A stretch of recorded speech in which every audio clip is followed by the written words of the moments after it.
Assalamualaikum warahmatullahi wabarakatuh. Apa kabar anak-anak yang ibu sayangi? Semoga kalian selalu dalam keadaan sehat walafiat dan dalam perlindungan Allah. Tetap semangat ya melaksanakan PJJ dan terutama beribadah kepada Allah Subhanahu wa taala. Anak-anak, hari ini kita akan mempelajari pelajaran 8, Mari Hidup Sederhana dan Ikhlas. Kalian simak dengan baik ya, supaya kalian bisa paham. Adapun tujuan pembelajaran kita hari ini yaitu yang pertama, memahami makna hidup sederhana, dan yang kedua, memahami makna ikhlas beramal. Sebelum mulai belajar, jangan lupa membaca doa terlebih dahulu ya anak-anak. Bismillahirrahmanirrahim. Raditu billahi robba, wabil islami dina, wabi muhammadin nabiyya wa rasula. Rabbi zidni ilman, warzuqni fahman. Amin. Materi pertama, mari hidup sederhana.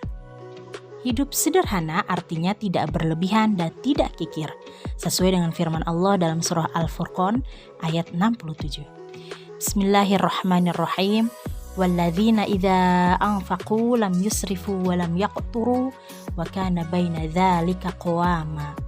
Yang artinya, orang-orang yang apabila membelanjakan harta, mereka tidak berlebih-lebihan, tidak pula kikir, tapi adalah pembelanjaan itu di tengah-tengah antara yang demikian. Nah, anak-anak, hidup sederhana bukan berarti harus miskin atau tidak punya apa-apa.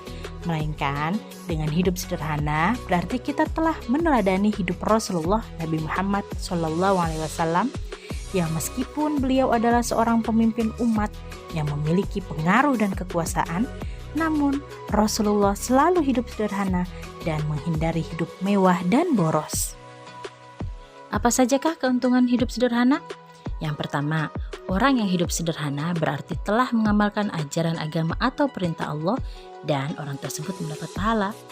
Yang kedua, orang yang hidup sederhana berarti telah mampu melawan godaan setan yang mendorong hidup boros. Ketiga, orang yang hidup sederhana biasanya rendah hati dan disenangi banyak orang. 4. Orang yang hidup sederhana tidak akan ditimpa penyakit resah gelisah. Dan yang kelima, orang yang sederhana tidak akan pernah mengambil harta milik orang lain. Dalam surah Al-Isra ayat 27, Allah menjelaskan bahwasanya pemboros atau orang-orang yang boros adalah saudaranya setan. Sedangkan setan sangat ingkar kepada Allah. Berarti orang yang suka boros adalah orang yang ingkar atau tidak menuruti perintah Allah.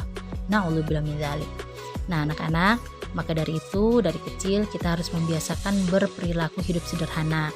Misalnya, makan minum sederhana tidak berlebihan, menggunakan uang jajan secukupnya sesuai kebutuhan pokok saja, membeli barang sesuai kebutuhan bukan karena keinginan, atau membeli pakaian tidak selalu mengikuti model. Oke, selanjutnya materi kedua, mari ikhlas beramal.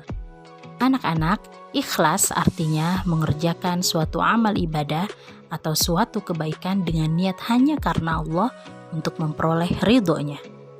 Orang yang ikhlas tidak akan mengharapkan imbalan, upah, ataupun pujian dari orang lain. Ikhlas merupakan buah dan intisari dari iman. Seseorang dianggap beragama dengan benar jika amal ibadahnya dilaksanakan dengan ikhlas. Sedangkan beramal artinya melakukan perbuatan baik. Semua perbuatan baik yang dilakukan dengan ikhlas menurut ajaran Islam pasti akan mendapatkan pahala dari Allah.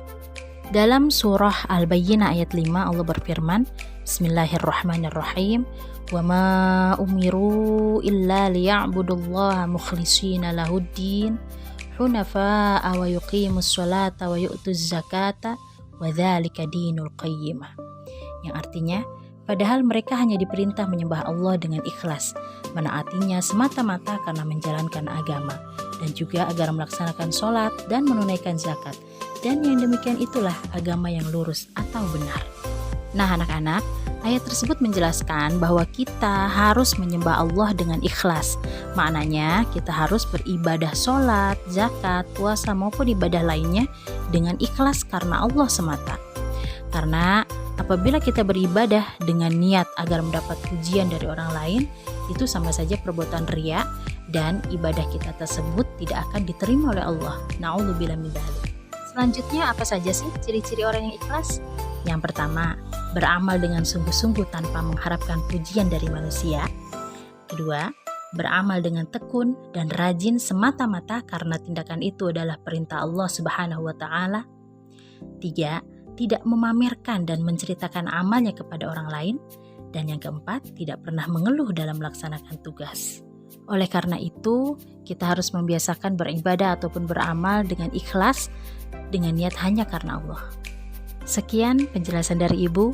Terima kasih karena kalian sudah menyimak sampai dengan selesai. Semoga video ini dapat bermanfaat dan dapat kalian pahami dengan baik. Amin ya rabbal alamin.